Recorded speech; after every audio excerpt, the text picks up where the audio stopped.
زرڅانګه بیبي که دا راته ووایه چې ستاسو کوم وظیفه تېر حکومتونو مقرر کړې وه هغه مونږ اورېدلې ده چې بند شوې ده د څومره وخت نه بند ده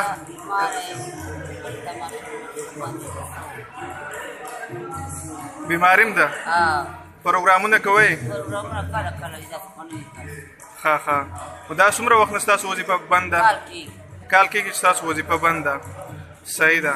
او علاج معالجې ستاسو رهایش او په دغې اړه راته مو ووایه چې ستاسو رهایش څنګه دی په ښه طریقه دی که نه دی ګزاره ده السلام علیکم زرڅانګې بچی خبرې کومه زمونږ وظیفه چې کومه وه یو کال وشو چې بنده ده زمونږ غریبي ده اوسیا به پروګرام کله وي کله نه وي مهرباني دې وکړي حکومت دی او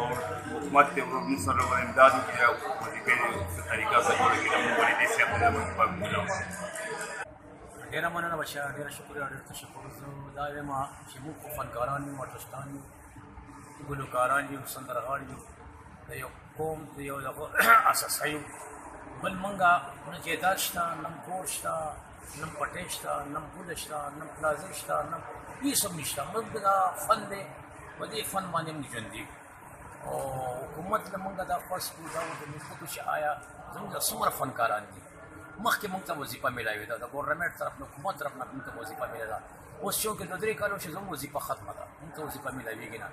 کې پي کې حکومت موږ ته هغه 30,000 روپۍ میاشت راکوله هم اوس موږ باندې بند ده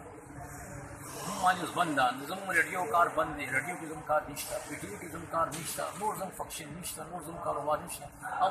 وظیفه چې کومه ده هم موږ باندې بنده شوې ده سالګیره چې کومه ده مخکې د کار یو میاشت به یې راکوله هم را باندې بند ده